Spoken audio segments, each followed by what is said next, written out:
গত কয়দিন আগে মুর্শিদাবাদের এক জায়গায় এলান করা হলো, দোকান বসতে দেওয়া হবে না। দোকান বসেনি, পাবলিকের জমজমাট বাজার লাগেনি, জালসার ময়দানে রাত 8টা হয়ে যায়, সাথে একটাও লোক নাই। তো যে মৌলভী সাহেব দোকানটাকে বন্ধ করেছিল, ওই মৌলভী সাহেবকে রাত 8:30টার সময় গাঁয়ের লোক এসে দিল উত্তম মধ্যম ধুলাই, শালা তোর লেগে দোকান বসলো না, আর তোর জন্য জালসা জুড়লো না, আর মাদ্রাসার টাকাও হলো না। মৌলভী সাহেব তো মেয়ের খেয়ে ধুম। তারপরে রাত্রি 8:30টার সময় মাইক ধরে এলান করে বলছে, যারা যারা কাজকার দোকানদার আছো, দূরেরগুলো তো বাড়ি চলে গেছো, এবার এসে দোকান লাগাও, জালসার চারিদিকে যেখানে যেখানে জায়গা পাবে। বলতে নেই 15 মিনিটের ভেতরে পাছা কুদাটাও বসে গেল। এটাকে কী কহে যে ছেলে পেলে পাছা কুদায় না একটাতে এমনি এমনি করে, জগিং বা জাম্পিং বসলো, মূর্তি বসলো, হয়ে পড়া বাচ্চাগুলাকে ওপরে পৌঁছে দাও, গড়তে গড়তে নিচে আসবে, ছেলে পেলে হাসবে আর খেলবে, ওর মা দাঁড়িয়ে দাঁড়িয়ে দেখবে, ওর মার ভিতরে খেলে সুটসুট করবে, একবার হামি চড়তে পেতুম। ওটাও বসলো, চুরির দোকান বসলো, বেটি ছেলে হুড়াহুড়ি করে ঠেলাঠেলি করে বাজারও করলো, আর রাতের বেলায় কি হলো, জালসাও হলো, আর সকালবেলায় মাদ্রাসার 1.5 লাখ টাকা আয় হলো। বুঝতে পারছেন তো? হাজিরহাটের লোক আপনারা বলছেন যে মেলা বসতে দেওয়া যাবে না। শুধু কি এইখানে আওয়াজ উঠেছে? সারা দুনিয়াতে আওয়াজ উঠে গেছে, হারামি ইনকাম চলবে না। আমি বলছি জালসা না মেলা, আমি বলছি জালসা করছেন না মেলা। একগুলো লোক আওয়াজ তুলেছে, কি বলে, তোমরা ডেট দিচ্ছ কিসের জন্য? বলো যে আমরা জালসাতে যাব না যদি ওইখানে মেলা লাগে। তাহলে আমাদের বলার আগে আপনার ইমানে কি মাকুর সাথে হাওয়া ছেড়ে দিয়েছে নাকি, না ব্যাঙে ছেটে নিয়েছে? আপনারা বলতে পারছেন না যে একটা বন্দাকে আসতে দেব না, কোনো দোকানদারকে। বেরেলিদের যখন মেলা লাগে উরুসের, তো উরুসের মেলাতে মেলাও বসে, আর কাওয়ালিও হয়, আর পীরের দরগারে সিজদাও হয়। মানে একদিকে ধর্ম চলছে আর একদিকে অপকর্ম চলছে। এটা হলো উরুসের মেলা। আর আজ আহলে হাদিসের বাড়িতে প্রত্যেকটা টোলাতে টোলাতে যত নিজামিয়া মাদ্রাসা আছে আর জামে মসজিদের নামে জালসা আছে, সব জালসাতে মেলা মেলা মেলা মেলা। এরে জাতি আমার, তোদের ইমানে কি পোকা লেগে গেল যে জালসার দিন কেন মেয়ে ছেলের নাকমাসি বিক্রি হওয়ার দোকান লাগবে আর ফেয়ার অ্যান্ড লাভলি বিক্রি হওয়ার দোকান লাগবে? তোমাদের ইমান কি মারা পড়ে গেছে নাকি যে আমরা বক্তারা ইউনিয়ন করে বলবো যে না আমরা যাব না? তোমরা যদি বলে দাও একটা বসতে দেওয়া হবে না, কোন মায়ের লাল বসতে পারে আমি দেখি? ওগুলো ইমান আছে? আর জালসা কমিটি মানা করলে ওই গায়ের উত্তর মাথাতে গিয়ে দক্ষিণ মাথাতে গিয়ে বসে দিল, আহারকে জমিতে বস এখানে বস। বাহারে তোর ইমান রে, এই ইমান নিয়ে কবরে একবার যেয়ে দেখ, এমন রেলা খাবি তখন না বুঝতে পারবি যে দিন ইসলামকে মজাক করা আর ইমানকে নিয়ে ঠাট্টা করা এর ঠেলাটা কত বড় আছে, সেদিন তুই টের পেয়ে যাবি। আস্তাগফিরুল্লাহ। অন্যায় করবে তারপরে তোমার ইমান কাঁপবে না মানে? আমার কথার দিকে খেয়াল করেন, আর ওয়াজ নাই, শেষ করে দিলাম, শেষ। অন্যায় কাজ করতে গেলে ভেতর যেন কাঁদে, আপনি মুমিন। অন্যায় করার পরে আপনার ভিতর যদি হাসে, আপনি চেরাগ জ্বালিয়ে খুঁজবেন, অন্তরে ঈমান পাবেন না। কি একটা মহিলার কথা বলতে গিয়ে ওইটা বললাম, একটা পুরুষ লোকের কথা বলছি আর বলে আপনাকে ছেড়ে দিচ্ছি, কেন যে ঘড়িতে বেজে গেছে এখন 12টা 20 মিনিট। কথাটা কি বলছি, আমার শেষ কথাটা আজকের মতো। এক লোক খেজুরের বাগানে কোদাল চালাচ্ছে, এই টাইমে ওর পাশ দিয়ে একটা যুবতী মেয়ে ছেলে চলে যাচ্ছে। মেয়ে ছেলেটিকে দেখে বলছে, এই বাবা, অত দূর দিয়ে না ঘুরে বাগানের মধ্য দিয়ে হেঁটে চলে যাও, এখান দিয়ে যাও। যখন মধ্যখান দিয়ে মেয়ে ছেলেটি হেঁটে যাচ্ছিল এপার থেকে ওপার, তখন এই সাহাবিটা বলছে, আমি কি করলাম, ওই মেয়ে ছেলেটিকে ফাঁকা পেয়ে আমি জড়িয়ে ধরে নিলাম, এবং আর কি সহিহ হাদিস, কাব্বালতুহা ওয়া লামাসতুহা গায়রা আন্নী লাম উজামিউহা, আমি মেয়ে ছেলেটিকে জোর করে ধরলাম, জড়িয়ে ধরলাম, তাকে চুমু খেলাম, তার শরীরে হাত দিলাম, সবই কিছু অন্যায় করে নিলাম, কিন্তু আমি তার সঙ্গে অন্যায় কাজটা করিনি, মানে সহবাস করিনি। এটা বাদ দিয়ে আমি সব অন্যায়টি করে ফেলে দিয়েছি। আর যখনই এই অন্যায়টা হয়ে গেছে, মেয়ে ছেলেটি চলে গেছে নিজের কাজে। আর আমাদের পরিবারের নাম হলো বিশির আল হাফি। এটা হলো আমাদের দাদাজি, ইনি ছিলেন পরেশগার, দিনদার, আল্লাহওয়ালা। উনার পরিবারের আমরা লোক, উনার আমরা পতিন। আমরা হারামে হাত লাগাই না, মুখ লাগাই না। আমরা আল্লাহর নাফরমানি জীবনে একটা রতি পরিমাণে করিনি, করব না। হারাম যদি হয় তো জীবনে ওই আলোতে আমরা সুতা কাটতে যাব না। ইমানকে লাভবেন, লেপে দেখেন, এগুলো ইমান। যদি আপনি এটা বুঝতে না পেরে থাকেন, তাহলে আবার আপনাকে বলছি, ইব্রাহিম বিন আদহাম আজকের কথা নয়, সে অনেক দিন, তার মানে কি ধরে নিন 1200-1100 বছর আগেকার কথা। একটা ইব্রাহিম বিন আদহামের মতো লোক তোয়াফ করেছে কাবার। তোয়াফ করার পরে সাফা মারওয়া দৌড়ানোর পরে পানি পান করতে হয়, হ্যাঁ না বলুন? পানি পান করতে হয়। সাফা মারওয়া দৌড়াবার পরে জমজমের পানি পান করতে হয়। তো জমজমের ইন্দারার কাছে এসে দাঁড়িয়ে আছে সোজা পাগলা হয়ে। একজন লোক জিজ্ঞেস করে বলছে, আওয়ালা তাশরাবু জমজমা, এই জমজমের পানি পান করবে না? সাফা মারওয়া দৌড়ে আসার পরে যে জমজমের পানি পান করতে হয়, তো পানি পান করবে না? পানি উঠাও আর পান করো। তখন বালতি থাকতো এখানে, বালতি ডুবিয়ে পানি উঠাও, পানি পান করো। তো ইব্রাহিম বিন আদহাম কি বলছেন, হাজা দালবুস সুলতান, ও ভাই পানি তো পান করব, কিন্তু আমার কাছে বাসন নাই, আমার কাছে রশি নাই, দড়ি নাই। দড়িতে বাসনটাকে বাঁধবো আর বেঁধে ইন্দারাতে নামিয়ে পানি তুলবো, আর তোলার পরে আমি জমজমের পানি পান করব, এরকম ব্যবস্থা নাই। লোকটা বলছে, এই যে বালতি রাখা আছে, বালতিটাকে ডুবাও, ডুবিয়ে পানি তোলো। তখন বলছে, এটা বালতি আমার নয়, এটা হলো এই এলাকার আমিরের বালতি। আমির যদি আমাকে অনুমতি না দেয় তো তার বালতি ইন্দারায় ডুবানো যাবে না। অতএব আমিরের কোথায় বাড়ি আমি তাকে চিনিও না, এবং তার বিনা অনুমতিতে এই বালতিটা তার ইন্দারায় নামাতে পারবো না। ইমান খুঁজছেন? ইমানের দিকে তাকান। আপনার ইমান তো চানাচুরে বিক্রি হয়। কি ইমান পুষে রেখেছি আমি আর আপনি? আল্লাহজি বাড়ির মেন গেটে এত বড় পাথর কিনে এনেছেন, কোটি টাকার বাড়ি বানাবার পরে ওতে কি ছবি লাগানো আছে? তো কাবার ছবি। আজকাল যারা টাকাওয়ালা তারা পাথর বসা বাড়ি বানাচ্ছে, আর পাথর বসানো বাড়ির মেন জায়গাতে কাবা ছাপানো আছে বড় করে, আর নিচে লেখা আছে আরবিতে, উপরে লেখা আছে আল্লাহ, আর নিচে লেখা আছে আরবিতে আজ্জা ওয়া জাল্লা।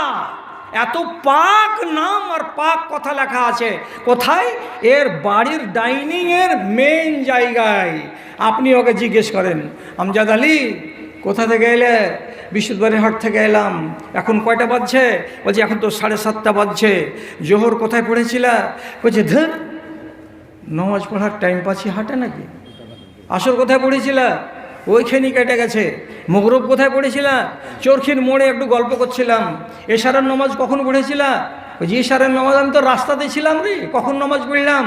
তো এখন তুমি বাড়ি ঢুকলে, তোমার চোখের সামনে কাবা, আর কাবার উপরে লেখা আছে আল্লাহ, আর তার নিচে লেখা আছে আজ্জা ওয়া জাল্লা।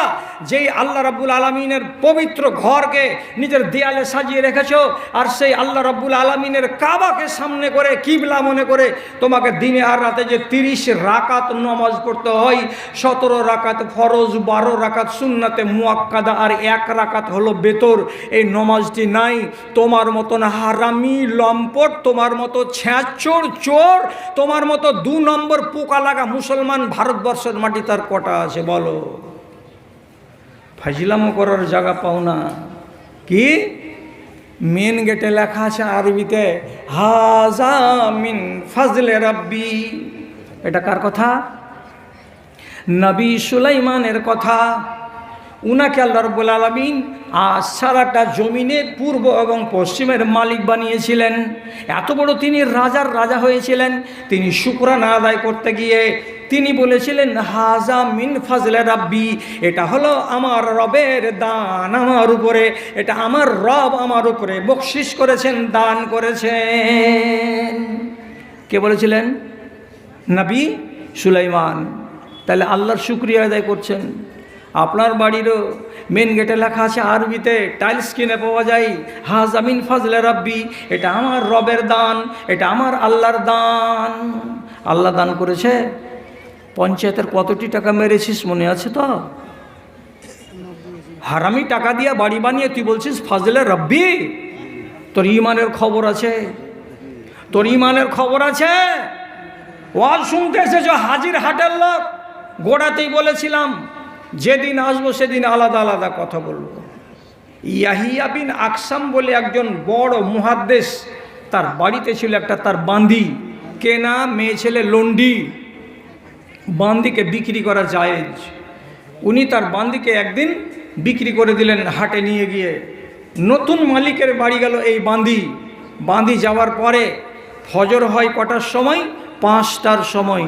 ও জাগে কয়টার সময়? 4:30টার সময়। 4:30টার সময় জেগে গিয়ে এবার বাড়িতে তাহাজ্জুদের নামাজ পড়ে।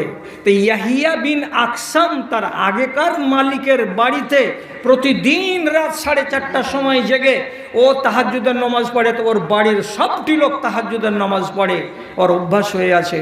নতুন মালিকের বাড়ি এসেছে, বিক্রি হয়ে চলে গেছে পিণ্ডলতলার মালিকের বাড়ি গিয়ে এই বাঁধি এবার রাত্রি 4:30টার সময় জেগেছে, অজু বানিয়েছে। আর বানার পরে তখন বলছে, আমি একাই নামাজ পড়ব? আমার মালিকের বউ বেটা, আমার মালকিন এরা নামাজ পড়বে না? তখন মালিকের দরজার কাছে যেমনি করে ঠক ঠক ঠক ঠক করে বাজাচ্ছে। কে? তো বলছে, আমি আপনার লন্ডি। কি হয়েছে? উঠেন, নামাজের টাইম হয়ে গেছে, নামাজ পড়বেন না? তখন কইছে মালিক বিছানাতে শুতে শুতে কইছে, আসবাহানা, ফজর হয়ে গেছে? তখন বলছে, না না না, ফজর হয়নি। তুই হাট, কেখানে আছে, যা। ও তো এক ধাক্কা খেয়ে হল বেটার ঘরের কাছে, যে ঠক ঠক ঠক ঠক করছে। কে? আমি আপনাদের কাজের মেয়ে বান্দি। তো উঠেন, নামাজ পড়েন। তখন বেটা আর বউ একসাথে আওয়াজ করে বলছে, আসবাহানা, সকাল হয়ে গেছে, ফজরের টাইম হয়ে গেছে। বান্দিটা বলছে, না না না না না, ফজরের আজান হয়নি, এখন তাহাজ্জুদের টাইম চলছে। বেটাও এখান থেকে জোরে আওয়াজ করে বলছে, যা, আমদাজি এখন রাত 4:30টার সময় তো উঠেতে এসছে, যা এখান থেকে যা। ইয়ে উঠলো না, ইয়ে উঠলো না, এ উঠলো না, কে উঠলো না। নিজে একাই নামাজ পড়লো। পড়ার পরে সকাল 6টার সময় ওর এখনকার মালিককে ডেকে বলছে, মালিক কিরে? কইছে, একটু টোটো ধরবো। ধরার পরে এখান থেকে বাটনা হয়ে রসুনগঞ্জ হয়ে হাঁড়িকোল হয়ে হাজিরহাটের কাছে আমার আগেকার মালিকের বাড়ি। আমি আমার আগেকার মালিকের সঙ্গে একটু দেখা করব, তার জন্য আমাকে যেতে দাও। আমি আবার সন্ধ্যা হওয়ার আগে আগে তোমার বাড়ি ফিরে চলে আসব। যেতে দাও মালিক, একবার যেতে দাও। তখন ওর নতুন মালিক বলছে, তোর যদি জরুরি কাজ থাকে তাহলে তোর পুরানো মালিকের বাড়ি যা, হাজিরহাটে যাবি, আবার বিকেলবেলায় ফিরে চলে আসবি। এলো কটার সময়? তো বেলা 10টার সময়। তার পুরাতন মালিকের বাড়িতে উঠে ইয়াহিয়া বিন আকসামের সামনে বসে গিয়ে ঝরঝর ঝরঝর করে চোখের পানি ঝরাচ্ছে। ইয়াহিয়া বিন আকসাম বলছেন, এরে বান্দি, কাঁদছিস কিসের জন্য রে? তোর চোখ দিয়ে পানি ঝরছে কেন রে? তখন বান্দি বলছে, মালিক রে, তোমার বাড়িতে ছিলাম তো বড্ড ভালো ছিলাম। তুমি যদি আমাকে বিক্রি করলে তো ভালো মানুষের বাড়ি কেন বিক্রি করলে না?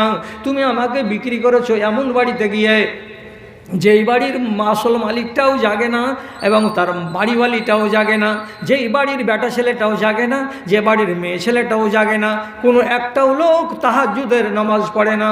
কেবল কোনো রকম করে তারা ফজরের নামাজটা আদায় করে, এছাড়া আর নফল নামাজ কেউ পড়ে না।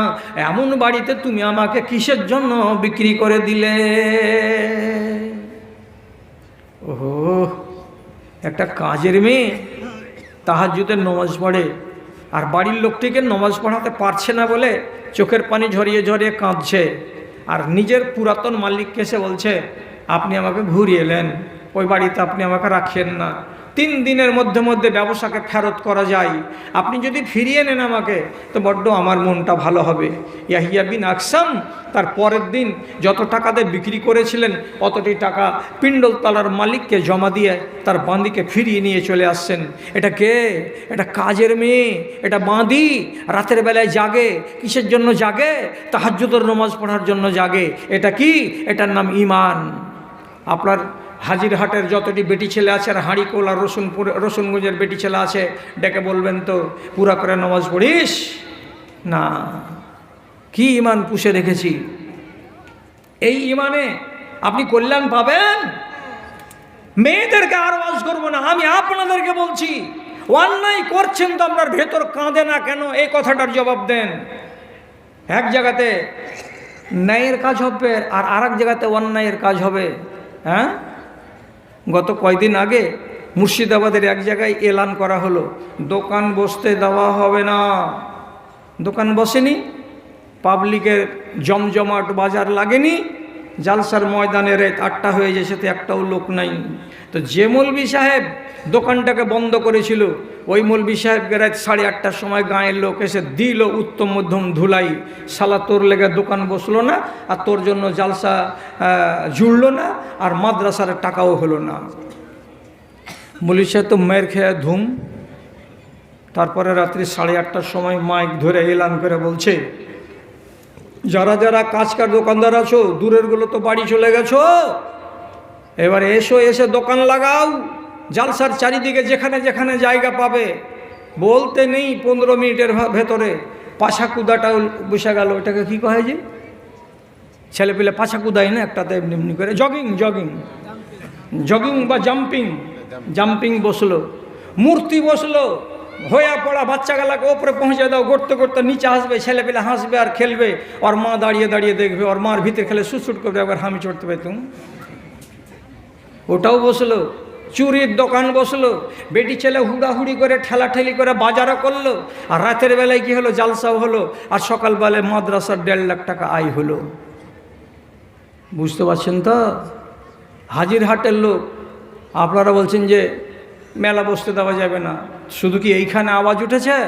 সারা দুনিয়াতে আওয়াজ উঠে গেছে হারামি ইনকাম চলবে না। আমি বলছি জালসা না মেলা, আমি বলছি জালসা করছেন না মেলা। একগুলো লোক আওয়াজ তুলেছে, কি বলে, তোমরা ডেট দিচ্ছ কিসের জন্য? বলো যে আমরা জালসাতে যাব না যদি ওইখানে মেলা লাগে। তাহলে আমাদের বলার আগে আপনার ঈমানে কি মাকুর সাথে হাওয়া ছেড়ে দিয়েছে নাকি, না ব্যাঙে ছেড়ে নিয়েছে? আপনারা বলতে পারছেন না যে একটা বান্দাকে আসতে দেব না কোনো দোকানদারকে। বেরেলিদের যখন মেলা লাগে উরুসের, তো উরুসের মেলাতে মেলাও বসে, আর কাওয়ালিও হয়, আর পীরের দরগারে সিজদাও হয়। মানে একদিকে ধর্ম চলছে আর একদিকে অপকর্ম চলছে। এটা হলো উরুসের মেলা।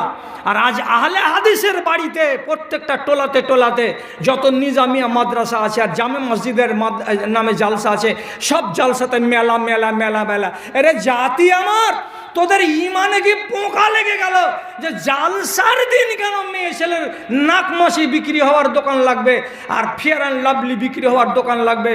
তোমাদের ঈমান কি মারা পড়ে গেছে নাকি যে আমরা বক্তারা ইউনিয়ন করে বলবো যে না আমরা যাব না? তোমরা যদি বলে দাও একটা বসতে দেওয়া হবে না, কোন মায়ের লাল বসতে পারে আমি দেখি? ওগুলো ঈমান আছে? আর জালসা কমিটি মানা করলে ওই গায়ের উত্তর মাথাতে গিয়ে দক্ষিণ মাথাতে গিয়ে বসে দিল, আহারকে জমিতে বস এখানে বস। বাহারে তোর ঈমান রে, এই ঈমান নিয়ে কবরে একবার যেয়ে দেখ, এমন রেলা খাবি তখন না বুঝতে পারবি যে দিন ইসলামকে মজাক করা আর ইমানকে নিয়ে ঠাট্টা করা এর ঠেলাটা কত বড় আছে, সেদিন তুই টের পেয়ে যাবি। আস্তাগফিরুল্লাহ। অন্যায় করবে তারপরে তোমার ইমান কাঁপবে না মানে? আমার কথার দিকে খেয়াল করেন, আর ওয়াজ নাই, শেষ করে দিলাম, শেষ। অন্যায় কাজ করতে গেলে ভেতর যেন কাঁদে, আপনি মুমিন। অন্যায় করার পরে আপনার ভিতর যদি হাসে, আপনি চেরাগ জ্বালিয়ে খুঁজবেন, অন্তরে ঈমান পাবেন না। কি একটা মহিলার কথা বলতে গিয়ে ওইটা বললাম, একটা পুরুষ লোকের কথা বলছি আর বলে আপনাকে ছেড়ে দিচ্ছি, কেন যে ঘড়িতে বেজে গেছে এখন 12টা 20 মিনিট। কথাটা কি বলছি, আমার শেষ কথাটা আজকের মতো। এক লোক খেজুরের বাগানে কোদাল চালাচ্ছে, এই টাইমে ওর পাশ দিয়ে একটা যুবতী মেয়ে ছেলে চলে যাচ্ছে। মেয়ে ছেলেটিকে দেখে বলছে, এই বাবা, অত দূর দিয়ে না ঘুরে বাগানের মধ্য দিয়ে হেঁটে চলে যাও, এখান দিয়ে যাও। যখন মধ্যখান দিয়ে মেয়ে ছেলেটি হেঁটে যাচ্ছিল এপার থেকে ওপার, তখন এই সাহাবিটা বলছে, আমি কি করলাম, ওই মেয়ে ছেলেটিকে ফাঁকা পেয়ে আমি জড়িয়ে ধরে নিলাম, এবং আর কি সহিহ হাদিস, ফাকাব্বালতুহা ওয়া লামাসতুহা গায়রা আন্নী লাম উজামিউহা, আমি মেয়ে ছেলেটিকে জোর করে ধরলাম, জড়িয়ে ধরলাম, তাকে চুমু খেলাম, তার শরীরে হাত দিলাম, সবই কিছু অন্যায় করে নিলাম, কিন্তু আমি তার সঙ্গে অন্যায় কাজটা করিনি, মানে সহবাস করিনি। এটা বাদ দিয়ে আমি সব অন্যায়টি করে ফেলে দিয়েছি। আর যখনই এই অন্যায়টা হয়ে গেছে, মেয়ে ছেলেটি চলে গেছে নিজের কাজে, আর এই আল্লাহর নবীর সাহাবী কোদাল বেলচাকে ফেলে দিয়ে আর হাঁটতে হাঁটতে চলে এসেছে বাড়ি। আর বাড়ি আসার পরে নিজে নিজে ভাবছে আর বলছে, আয় আল্লাহ, আজকে আমার ইমানের সত্যানাশ হয়ে গেল। ইমান আছে, কি করলাম, এত বড় অন্যায় কাজ আমার দ্বারাই হয়ে গেল। তো ইমানটাকে টিপে টিপে দেখছে যে আল্লাহ, শেষ হয়ে গেল না আমার ইমান, আমার বুকে থাকলো, নিজের জবাব তৈরি করতে পারলো না। কি করলো শেষে, এক পা দুপা করে হাঁটতে হাঁটতে নাবিজির কাছে এসে স্পষ্ট ভাষাতে বলছে, রাসূল, আমার খেজুরের বাগানের পাশ দিয়ে একটা যুবতী মেয়ে ছেলে যাচ্ছিল, আমি তাকে জড়িয়ে ধরেছি, আমি তার শরীরে হাত দিয়েছি এবং আমি তাকে চুমু খেয়েছি, তবে তার সাথে আমি সহবাস করিনি। কি হবে আমার? ইমানটাকে দেখেন মানুষটা, মুসলিম শরীফের হাদিস, কি হবে আমার? ইমান যদি না বাঁচে তো সবই তো গেল রে ভাই। রাসূলুল্লাহ তখন বলছেন, আচ্ছা, আমি তো তোমাকে দেখতে যাইনি, কোনো মানুষ তো তোমাকে দেখতে পাইনি, আর ওই মেয়ে ছেলেটি এখানে এসে কেস করেনি, তো তুমি কেন বলতে এলে? কি দরকার ছিল তোমার বলার?